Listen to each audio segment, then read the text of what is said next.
मेरा ख्याल है खेल शुरू हो चुका है रत्ना। रत्ना ने सरगोशी में जवाब दिया, तुम शायद उन दोनों की बात कर रहे हो जो हमारे बाईं तरफ वाली मेज पर बैठे हुए हैं, लेकिन मेरा ख्याल है कि ये वो नहीं है जो तुम समझ रहे हो। मैंने कहा, क्या मतलब? वो बोली, थोड़ी देर पहले वेटर ने बताया था कि शाम का अंधेरा फैलने के बाद आधी रात तक यहाँ बड़े हल्ले गुल्ले होते हैं। यहाँ कुछ ऐसे लोग भी आते होंगे जिनका मकसद तफरी नहीं कुछ और होता होगा। मेरा मतलब है शिकारी किस्म के लोग, मर्द भी और औरतें भी। मैंने कहा, तुम कहना क्या चाहती हो? वो बोली, उनमें एक तो गैंडे की गर्दन वाला है और दूसरा लंबे कद वाला।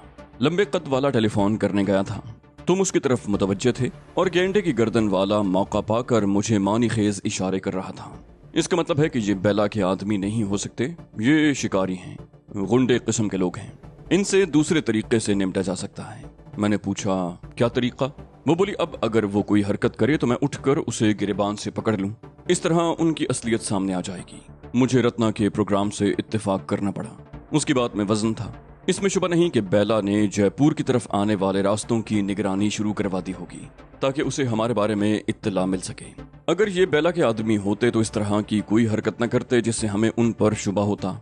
वो दूर रहकर हमारी निगरानी करते। इसका मतलब था कि रत्ना का ख्याल दुरुस्त था। ये शिकारी किस्म के लोग थे। ऐसी जगहों पर इस किस्म के लोग न हो तो हैरत होनी चाहिए। मैंने कहा, तो फिर ठीक है, हम रात का कुछ हिस्सा यहाँ गुजारेंगे, एंजॉय करेंगे, और वैसे भी हमें अब किसी कार की जरूरत होगी। जीप से अब पीछा छुड़ा लेना चाहिए। रत्ना ने हैरत से कहा, कार कहाँ से लोगे? मैंने कहा, ये दोनों शहर से पैदल तो यहाँ नहीं आए होंगे। हमारे आने से पहले जो 2-3 कारें खड़ी थीं, उनमें से एक कार इनकी ही होगी। रत्ना ने कहा, तो फिर क्या प्रोग्राम है? मैंने कहा, चाय पीने के बाद वेटर के साथ कमरे देखते हैं। एक कमरा ले लेंगे, कुछ देर आराम करने का मौका मिल जाएगा। उस वक्त सूरज गुरूब होने की तैयारी कर रहा था और फिर ठीक उसी वक्त एक और कार वहां आकर रुकी। एक आदमी और एक लड़की कार से उतरे। आदमी की उम्र 35 के लगभग रही होगी, जबकि लड़की 25 से ज्यादा की नहीं थी। मर्द ने पैंट शर्ट और लड़की ने साड़ी पहन रखी थी। मैंने इशारे से वेटर को बुलाया। वो बर्तन उठाने लगा तो मैंने उससे कमरे की बात की, और फिर उसके जाने के 2-3 मिनट के बाद हम उठकर बरामदे में से होते हुए वसी लॉबी में आ गए, जहां शानदार इस्तकबालिया काउंटर बना हुआ था। वेटर हमें कमरा दिखाने से पहले होटल के दूसरे हिस्से दिखाता रहा। बहुत बड़ा डांस हॉल था। उसके एक तरफ वसी और स्टेज था। कुछ लोग हॉल में मेजें वगैरह सेट कर रहे थे। एक तरफ बहुत बड़ा बार काउंटर था, जिसके पीछे शेल्फों में शराब की बोतलें सजी हुई थीं। उसे मुल्हिक एक और छोटा हॉल था। ये जुआ खाना था, और रूलेट के अलावा यहाँ जुआ खेलने की और बहुत सी मशीनें लगी हुई थीं। और मेरा ख्याल था कि बहुत कम लोग यहाँ से जीत कर जाते होंगे। बाहर से ये इमारत इतनी ज्यादा बड़ी नहीं लगती थी, लेकिन अंदर से खासी वसी थी और पीछे की तरफ काफी फैली हुई थी। मरकजी लॉबी के एक तरफ किसी दरख्त की 3 शाखों की तरह 3 राहदारियां थीं। हर राहदारी में 10 कमरे थे, 5 एक तरफ और 5 सामने। वेटर हमें दरमियान वाली राहदारी में ले गया और पहले कमरे का दरवाजा खोल दिया। कमरे में दाखिल होते ही मेरा दिमाग भग से उड़ गया। सामने वाली दीवार पर आवेजा फ्रेम में एक औरत की नीम बरहना तस्वीर थी। रत्ना फौरन ही कमरे से बाहर चली गई। मैं कमरे का जायजा लेने लगा। ज्यादा बड़ा कमरा नहीं था। एक तरफ सिंगल बेड था, एक छोटी टेबल और 2 कुर्सियां, और एक छोटा सा मुल्हिक बाथरूम। लोग यहाँ तफरी और अय्याशी के लिए आते थे। वो पैसा खर्च करते थे और उनकी तफरी को ज्यादा से ज्यादा रंगीन बनाने का पूरा ख्याल रखा गया था। ये कमरे जाहिर है रिहाइश के लिए नहीं, सिर्फ अय्याशी के लिए थे और चंद घंटों के लिए ही किराए पर दिए जाते होंगे। माउंट अबू में भी मैंने बहुत कुछ देखा था। जोधपुर में सीता जैसी औरत से मुलाकात हुई थी, और अब ये सब कुछ देखकर मुझे ज्यादा हैरत न हुई। ये लोग अखलाकी तौर पर दिवालिया हो चुके थे। मैंने वेटर की तरफ देखते हुए कहा, यह कमरा मुझे पसंद नहीं, यहाँ घुटन सी है, कोई कॉटेज दिखाओ। मैं समझ गया था कि तमाम कमरे इसी तरह आरास्ता होंगे। वेटर ने कमरे से निकलते हुए कनखियों से रत्ना की तरफ देखा और हमें साथ आने का इशारा किया। वेटर ने इस्तकबालिया काउंटर से चाबियों का गुच्छा लिया और हम उसके साथ इमारत के एक पिछले दरवाजे से बाहर आ गए। दिन की रोशनी उस वक्त गायब हो रही थी। पिछली तरफ जगह जगह बरकी कुमकुमे रोशन हो गए थे। बड़ी खूबसूरत जगह थी। पहाड़ी के दामन में नारियल के ऊंचे दरख्तों और सब्जे में घिरे हुए कई छोटे छोटे कॉटेज थे। वेटर एक कॉटेज के सामने रुक गया। उसके पिछली तरफ कुछ मुसत्ते जगह थी और उससे आगे उमूदी ढलान जो नशेब में वादी की तरफ चली गई थी। उस तरफ भी दरख्तों और झाड़ियों की बहुतात थी। ये कॉटेज भी एक कमरे और एक मुल्हिक बाथरूम पर मुश्तमिल था। इसके अंदर की सूरत हाल भी उस कमरे से मुख्तलिफ नहीं थी। मैं कॉटेज से बाहर आ गया जहां रत्ना खड़ी थी। उसने वेटर की मौजूदगी में कॉटेज में दाखिल होने से गुरेज किया। ये जगह मेरे लिए आइडियल थी। मैंने मुड़कर सवालिया निगाहों से वेटर की तरफ देखा, कहा, ठीक है, ये कॉटेज हमें दे दो, मगर इसका किराया क्या होगा? वेटर ने कहा 1500 रुपए। मैं उछल पड़ा, कहा, क्या? चलो ठीक है। मैंने अपने आप को सदमे से संभालते हुए कहा, ये कॉटेज मेरे नाम कर दो। वेटर ने कहा, आप इस्तकबालिया पर आ जाएं महाराज। मैंने वेटर से कॉटेज की चाबी लेकर रत्ना के हवाले कर दी। मैंने रत्ना से कहा, तुम यहीं रुक जाओ, मैं अभी आता हूँ, अंदर से दरवाजा बंद कर लेना। और मैं वेटर के साथ दोबारा इमारत में आ गया। इस्तकबालिया काउंटर पर मैंने रजिस्टर की खानापुरी की और किराया भी अदा कर दिया। इस दौरान मैंने झांक कर देख लिया था कि वो दोनों आदमी वहीं बैठे हुए थे। बाहर अब अच्छी खासी रौनक हो गई थी। पार्किंग एरिया में कारों की तादाद में भी इजाफा हो गया था। रत्ना ने दरवाजे को अंदर से बोल्ट लगा रखा था। मेरी आवाज पहचान कर उसने दरवाजा खोल दिया। मैंने अंदर दाखिल होकर दरवाजा बंद करके बोल्ट कर दिया। रत्ना ने तस्वीरों वाले तमाम फ्रेम पलट दिए थे। ये कॉटेज होटल की इमारत से तकरीबन 100 गज के फासले पर थे। दूसरे कॉटेज भी 30-35 गज के फासले से कम नहीं थे। इस तरह किसी की प्राइवेसी मजरू नहीं होती थी। थोड़े थोड़े वक्फे से बाहर आवाजें सुनाई देने लगीं, जिसका मतलब था कि पड़ोस के कॉटेज भी बुक हो रहे थे। 9 बजे के करीब मैं रत्ना को लेकर बाहर आ गया। कॉटेज को ताला लगाया और हम दोनों होटल के डाइनिंग हॉल में आ गए। मुझे ये देखकर हैरत हुई कि इतने बड़े हॉल में 2-4 मेजें ही खाली थीं। दूसरे हॉल में भी लोग भरे हुए थे और जुए खाने में भी बड़ी तादाद में लोग मौजूद थे। लोग शाम होने के फौरन ही बाद यहाँ पहुंचना शुरू हो गए थे और उनकी तादाद में बतदरीज इजाफा हो रहा था। जिसने भी ये होटल बनाया था वो अपने बिजनेस में बहुत कामयाब था। वो दोनों आदमी अब मुझे कहीं भी दिखाई नहीं दे रहे थे। शुरू में पार्किंग एरिया में जो 2-3 कारें देखी थीं, वो अब भी मौजूद थीं, जिसका मतलब था कि वो दोनों भी यहाँ मौजूद थे। अगर वो हमारी ही ताक में थे तो उन्हें यकीनन पता चल गया होगा कि हमने कॉटेज ले लिया है। हम दोनों के मखसूस लिबास की वजह से लोग हमारी तरफ देख देख कर मुस्कुरा रहे थे। ऐसी मॉडर्न जगह पर देहाती लिबास, हंसने वाली बात ही तो थी। बास लोग तो शायद ये समझ रहे होंगे कि हमने तफरीहन ये लिबास पहन रखे। डाइनिंग हॉल में एक खाली मेज मिल गई। हमने वहां बैठकर इत्मीनान से खाना खाया। बिल अदा करते वक्त मुझे अचानक ही उस वॉलेट का ख्याल आया जो झील वाले शिकारी की पैंट की जेब से बरामद हुआ था। मैंने रत्ना से मध्यम लहजे में पूछा, अरे वो वॉलेट कहाँ है जो शिकारी की जेब से मिला था? रत्ना ने कहा, वो मेरे पास महफूज है। हम डाइनिंग हॉल से निकल कर डांस हॉल में आ गए। उस वक्त 10 बज चुके थे और इक्का दुक्का मेजें ही खाली थीं। स्टेज पर एक रक्कासा बेहंगम मौसीकी पर उछल कूद कर रही थी। असल प्रोग्राम 11:30 बजे शुरू होने वाला था, जिसमें जयपुर की एक मारूफ रक्कासा को अपने फन का मुजाहरा करना था।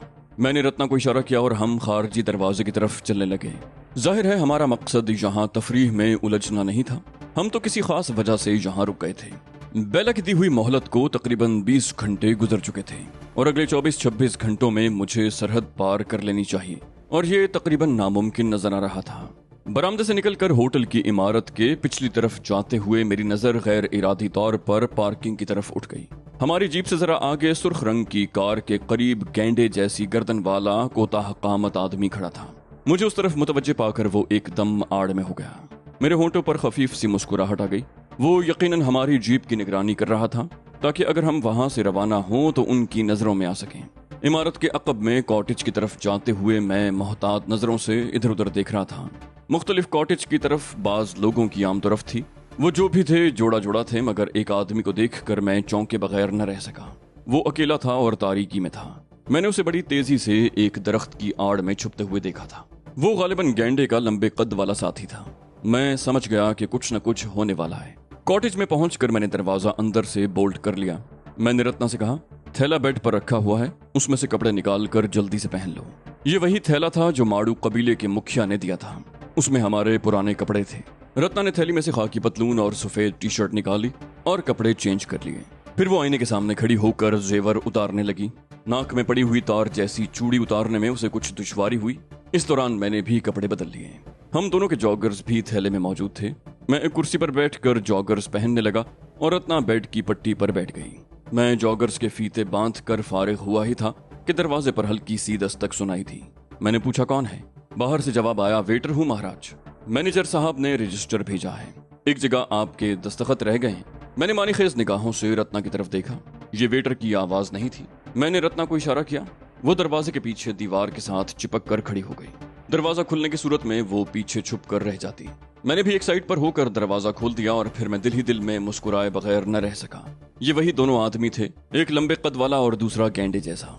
लंबे कद वाले के हाथ में पिस्तौल था जबकि दूसरा खाली हाथ था। दोनों मुझे धकेलते हुए अंदर आ गए। मैंने खौफजदा होने का मुजाहरा किया। कहा, क्या हुआ भाया? कौन हो तुम लोग और इस तरह जबरदस्ती अंदर आने का मतलब? लंबे कद वाला पिस्तौल को हरकत देते हुए बोला। हमारा शुबा दुरुस्त निकला। तुम वही हो जिनके बारे में हमें जयपुर से इत्तला मिली थी। तुम्हें उस जीप पर देखकर ही हमें शुबा हो गया था। उस जीप को मैं अच्छी तरह पहचानता हूँ। वो जयपुर के शिकारी महेंद्र सिंह की है। मैं उसे पिछले 6 महीनों के दौरान कम से कम 2 मर्तबा पकड़ चुका हूँ, मगर कम बख्त का हाथ फौरन ही नोटों की गड्डी पर पहुंच जाता है। ऐसे आदमी को सलाखों के पीछे बंद करना तो अच्छा नहीं लगता ना। बहरहाल तुम लोगों को उस जीप पर देखकर मुझे शुबा हुआ था। मैंने टेलीफोन से मादाम बेला को इत्तला दी है और तुम लोगों का हुलिया बताया था। उसने तस्दीक कर दी कि वो तुम दोनों हो सकते हो। उसने कहा था कि तुम दोनों को किसी न किसी तरह रोक लिया जाए। वो इत्तला मिलते ही जयपुर से रवाना हो गई थी। हो सकता है अब तक मकराना पहुंच चुकी हो या पहुंचने वाली हो। और वो छोकरी कहाँ है? मेरे मुंह से बेख्तियार गहरा सांस निकल गया। उन दोनों को देखकर शुरू में मेरे जहन में जो शुबा उभरा था वो दुरुस्त निकला। उनमें से गेंडे की गर्दन वाले ने रत्ना के साथ छेड़छाड़ करने की कोशिश की थी, इसलिए हम उन्हें गुंडे समझते रहे। उसने करख्त लहजे में कहा, तुम लोग शायद हुलिये बदलकर यहाँ से भागने का प्रोग्राम बना रहे थे। छोकरी कहाँ है? मैंने अपनी कैफियत पर काबू पाते हुए कहा, वो डांस फ्लोर पर है। इस मर्तबा गेंडे की गर्दन वाला बोला, तुम झूठ बोलते हो, हमने उसे यहाँ से निकलते हुए नहीं देखा। मैंने कहा, मैं सच कह रहा हूँ, वो पेंट शर्ट में है। हो सकता है तुम लोग उसे पहचान न सके हो, वैसे भी बाहर अंधेरा है। वो दोनों चंद लम्हे खामोश रहे, फिर लंबे कद वाला अपने साथी को मुखातिब करते हुए बोला, होशियार रहना, ये बड़ा खतरनाक लगता है। गेंडे की गर्दन वाले ने कहा और मेरी तरफ देखता हुआ बाहर निकल गया। दरवाजा खुला हुआ था और रत्ना दरवाजे के पीछे बेहिस्सो हरकत खड़ी थी। लंबे कद वाला मुझ पर पिस्तौल ताने खड़ा था। मैंने उसकी तरफ देखते हुए कहा, मैं एतराफ कर लेता हूं कि हम वही हैं जिनकी तुम्हें तलाश थी, लेकिन तुम्हें पता कैसे चला कि हम इस तरफ आएंगे? वो बोला, मैडम बेला रॉ में एक बहुत ऊंचे ओहदे पर है। वो बेवकूफ नहीं है। जोधपुर की तरफ से 3 रास्ते जयपुर की तरफ जाते हैं। तीनों रास्तों की निगरानी हो रही है। हम लोग यहाँ इसलिए मौजूद हैं कि तुम लोग मकराना पहुंचकर किसी और तरफ न निकल जाओ। मैंने कहा, इसका मतलब है कि तुम भी रॉ में हो। मैंने हाथ को इस तरह हरकत दी कि उसे कोई शुबा न हो सके, लेकिन रत्ना मेरे हाथ की हरकत का मतलब समझ गई। वो बड़ी आहिस्तगी से दरवाजे के पीछे से निकली और दोनों हाथों की उंगलियां आपस में फंसाकर पूरी कुव्वत से 2 हथड़ उसकी गुद्दी पर जमा दिया। उसके मुंह से कराह की आवाज निकली और वो लड़खड़ाता हुआ आगे को गिरा।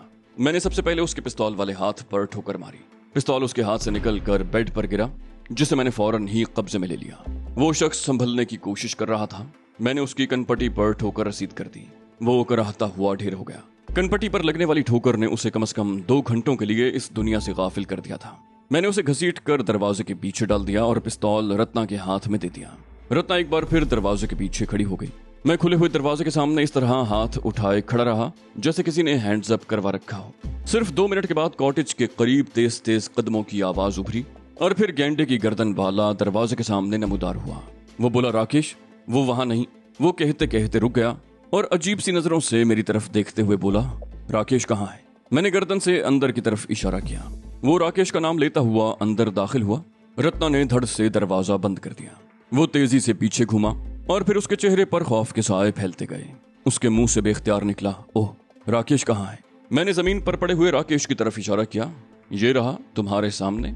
राकेश को मुर्दों की तरह बेहिस्सो हरकत पड़ा पाकर उसके चेहरे पर खौफ के तासुरात और गहरे हो गए। वो हकलाया, तो तुमने इसे मार दिया? मैंने कहा, नहीं, अभी जिंदा है। उसने बड़ी फुर्ती से पतलून की जेब में हाथ डालने की कोशिश की, मगर मेरा घूंसा उसके जबड़े पर पड़ा और वो लड़खड़ा गया। रत्ना ने बड़ी फुर्ती से उसके पीछे पहुंचकर पिस्तौल की नाल उसकी खोपड़ी से लगा दी। वो गुर्राई, अब अगर तुमने कोई हरकत की तो खोपड़ी उड़ा दूंगी। मैंने आगे बढ़कर शिवा की जेब से पिस्तौल निकाल लिया और रत्ना को इशारा कर दिया। रत्ना ने बड़ी फुर्ती से पिस्तौल को नाल की तरफ से पकड़कर दस्ता पूरी कुव्वत से उसकी खोपड़ी पर रसीद कर दिया। वो कराहता हुआ ढेर हो गया। मैंने उसकी जेब से निकाला हुआ पिस्तौल अपनी जेब में डाल दिया। कहा, रत्ना हरी अप, कोई रस्सी तलाश करो। वो बोली, ये कोई मवेशियों का बाड़ा तो नहीं है कि रस्सी मिल जाए। उसने भी राकेश वाला पिस्तौल जेब में डाल लिया। वो इधर उधर देखने लगी, फिर उसने बिस्तर की चादर खींच ली और उसे लंबाई के रुख पर फाड़ने लगी। उस चादर की 5-6 पट्टियां बन गईं। मैंने पहले राकेश के हाथ और पैर पुश्त पर बांधे और फिर गेंडे को भी उसी तरह बांध दिया और फिर बत्ती बुझाकर कॉटेज से बाहर आ गया। होटल की इमारत की तरफ से मौसीकी और लोगों के शोर की मिलीजुली आवाजें सुनाई दे रही थीं।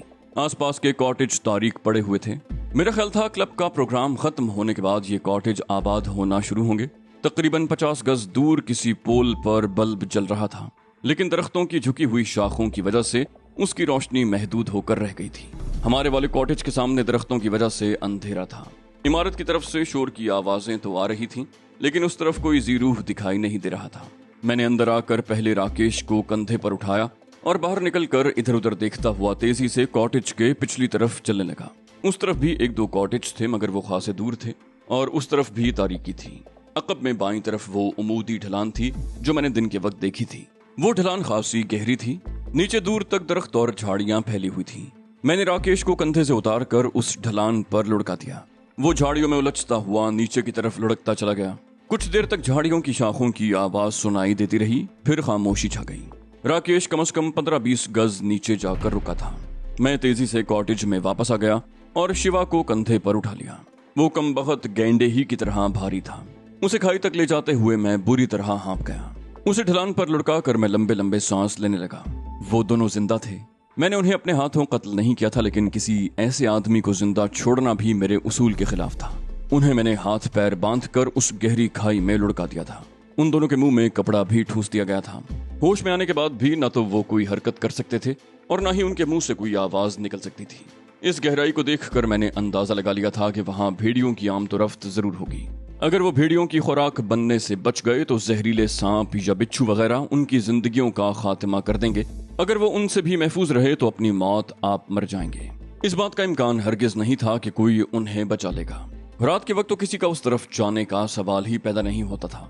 सुबह के वक्त अगर कोई तफरीहन उस तरफ चला भी गया तो उस वक्त तक दम घुटने से ही उनका खात्मा हो चुका होगा। मैं कॉटेज में वापस पहुंचा तो ठिठक से गया। रत्ना एक तस्वीर को बड़े गौर से देख रही थी। मैंने मुस्कुराते हुए पूछा, क्या बात है, ये तस्वीर ज्यादा पसंद आ गई क्या? वो बोली, ये शोभा की तस्वीर है। मैंने हैरत से कहा, ये कौन है, क्या तुम जानती हो उसे? वो बोली, ये प्रेम निवास रेस्टोरेंट में मेरे साथ वेट्रेस थी। सिर्फ 2-3 महीने रही थी, फिर इत्तला दिए बगैर काम छोड़कर चली गई। मैंने कहा, लानत भेजो इस पर। वो बोली, मैं सोच रही हूँ कि किसी जगह मेरी भी ऐसी तस्वीर लगी ना हो। मैंने कहा, सीता के बंगले में मौजूद हमने तमाम वीडियो फिल्में जाया करती थी। तुम्हें इस सिलसिले में परेशान होने की जरूरत नहीं। आओ अब चलें, ज्यादा देर यहाँ रुकना मुनासिब नहीं। रत्ना ने बेड के करीब छोटी मेज पर रखा हुआ चाबियों का गुच्छा और वो नोट निकाल लिए जो उन दोनों को बेहोश करने के बाद हमने उनकी जेबों से निकाले थे। नोट रत्ना ने अपनी जेब में ठूस लिए और चाबियों का गुच्छा मेरी तरफ बढ़ा दिया। रिंग में 3-4 चाबियां थीं और ये तीनों कार की चाबियां थीं। मैंने दरवाजा खोलकर बाहर झांका और रत्ना के साथ बाहर निकल आया और दरवाजा बंद कर दिया। हम दोनों एक दूसरे का हाथ पकड़े इमारत के पहलू की तरफ से होते हुए पार्किंग एरिया की तरफ चलने लगे। रास्ते में सिर्फ एक आदमी नजर आया जो शराब की बोतल लिए किसी कॉटेज की तरफ जा रहा था। पार्किंग एरिया की तरफ कोई भी नहीं था। किसी को गाड़ियों की निगरानी पर मुकर्रर करने की जरूरत नहीं समझी गई थी। मैंने अभी रत्ना का हाथ पकड़ रखा था। हम दोनों गाड़ियों के दरमियान चकराते हुए अपनी जीप की तरफ बढ़ने लगे जो दूर से ही नजर आ रही थी। दाईं तरफ चबूतरे पर भी हंगामा जारी था। एक रक्कासा मेजों के दरमियान थिरक रही थी। जीप के करीब पहुंचकर मैं रुक गया। वो सुर्ख गाड़ी उससे आगे थी जो मैंने शुरू में एक और गाड़ी के साथ देखी थी। बाद में एक मौके पर मैंने गैंडे की गर्दन वाले को उस कार के करीब खड़े देखा था। मुझे यकीन था कि ये कार उन्हीं की थी। जीप के करीब खड़े होकर मैंने चाबियों का रिंग रत्ना की तरफ बढ़ा दिया और खुद आसपास का जायजा लेने लगा। रत्ना झुकती हुई सुर्ख कार के करीब जा चुकी थी। चबूतरे पर सब लोग अपनी मस्तियों में मसरूफ थे। किसी को इससे गरज नहीं थी कि कौन आ रहा है कौन जा रहा है, लेकिन एक आदमी ऐसा भी था जो हमारी तरफ देख रहा था। उसमें इस पर 2 औरतें और एक आदमी और भी था। वो तीनों आपस में बातें भी कर रहे थे, लेकिन उस शख्स के बारे में कहा जा सकता था कि उन तीनों से उसका कोई ताल्लुक नहीं था। इंजन के स्टार्ट होने की आवाज सुनकर मैं चौंक गया। उसके साथ ही रत्ना की भी आवाज सुनाई दी। मैं जीप से हटकर सुर्ख कार के करीब आ गया। पैसेंजर साइड वाला दरवाजा खोलते हुए मैंने एक बार फिर चबूतरे की तरफ देखा। उस शख्स के चेहरे पर उलझन के तासुरात थे।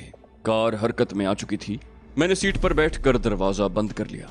पार्किंग एरिया में गाड़ियां इस तरह खड़ी थीं कि ऐन बीच में खड़ी हुई कोई गाड़ी आसानी से निकाली जा सकती थी। रत्ना सुर्ख कार को दूसरी कारों के दरमियान उस रास्ते पर ले आई। मैंने गर्दन घुमाकर देखा। वो शख्स एक झटके से उठकर खड़ा हो गया और फिर दूसरे ही लम्हे उसने उठकर चबूतरे से बरामदे की तरफ दौड़ लगा दी। अब उसके हाथ में पिस्तौल या रिवॉल्वर किस्म की कोई चीज भी थी। उस शख्स के बारे में मेरा शुबा दुरुस्त निकला था। वो भी राकेश और उस गैंडे का साथी था जिसे गालिबन उन्होंने फोन करके अपनी मदद के लिए शहर से बुलवा लिया था, और वो उन दोनों से अलग थलग ही रहा था ताकि किसी हंगामी सूरत हाल में उनकी मदद कर सके। और अब हमें सुर्ख कार पर जाते देखकर उसे गड़बड़ का एहसास हो गया था और उसने हमारे पीछे दौड़ लगा दी थी। मैंने अपनी जेब से पिस्तौल निकालते हुए कहा, रफ्तार बढ़ाओ रत्ना, उन दोनों का एक साथी हमारे पीछे आ रहा है। रत्ना ने एकदम रफ्तार बढ़ा दी। उसी लम्हे यक्के बाद दीगरे 2 फायर हुए। एक गोली हमारी कार की अकबी स्क्रीन तोड़ती हुई हम दोनों के दरमियान सामने वाली विंड स्क्रीन में सुराख करती हुई हमसे आगे निकल गई। दूसरी गोली गालिबन पीछे डिक्की या फेंडर में लगी। हम दोनों बड़ी फुर्ती से नीचे झुक गए थे। रत्ना ने स्टीयरिंग जरा सा दाईं तरफ घुमा दिया था। उसी तरह हमें पार्किंग में खड़ी हुई दूसरी गाड़ियों की आड़ मिल गई। मैंने मुड़कर देखा, वो शख्स अब पार्किंग एरिया में उस तरफ दौड़ रहा था जहां से हमने ये कार उड़ाई थी, और फिर मैंने उसे जीप में बैठते हुए देखा। चबूतरे की तरफ अगरचे मौसीकी और लोगों का शोर था, लेकिन गोलियों की आवाज उस शोर पर गालिब आ गई थी। मौसीकी थम गई थी और लोग भी कुछ बदहवास होकर पार्किंग एरिया की तरफ देखने लगे थे। जब हम यहाँ आए थे तो मैंने जीप की चाबी स्विच में ही छोड़ दी थी और अब मुझे अपनी हिमाकत का एहसास होने लगा था। वो शख्स जीप पर ताकुब करके हमारे लिए परेशानी पैदा कर सकता था। हमारी कार होटल के एरिया से निकलकर सड़क पर आ रही थी कि कान फाड़ देने वाला एक धमाका हुआ। मैं अपनी सीट पर उछल पड़ा। स्टीयरिंग पर रत्ना की गिरफ्त भी ढीली पड़ गई और कार लहरा कर रह गई, मगर रत्ना ने उसे फौरन ही संभाल लिया। मैंने मुड़कर देखा, हमारी जीप के परखचे उड़ गए थे और आसपास खड़ी हुई दूसरी कारें भी जद में आ गई थीं, जिनसे आग के शोले उठ रहे थे। उस शख्स का कहीं नामो निशान नजर नहीं आ रहा था जिसने हमारे ताकुब के लिए जीप स्टार्ट करने की कोशिश की थी। होटल में भगदड़ मच गई। चबूतरे पर सजी हुई महफिल भी दरहम बरहम हो गई। लोग बदहवास होकर भागने लगे। मेजें कुर्सियां उलट रही थीं। लोग एक दूसरे पर गिर रहे थे और फजा चीखों से गूंज रही थी।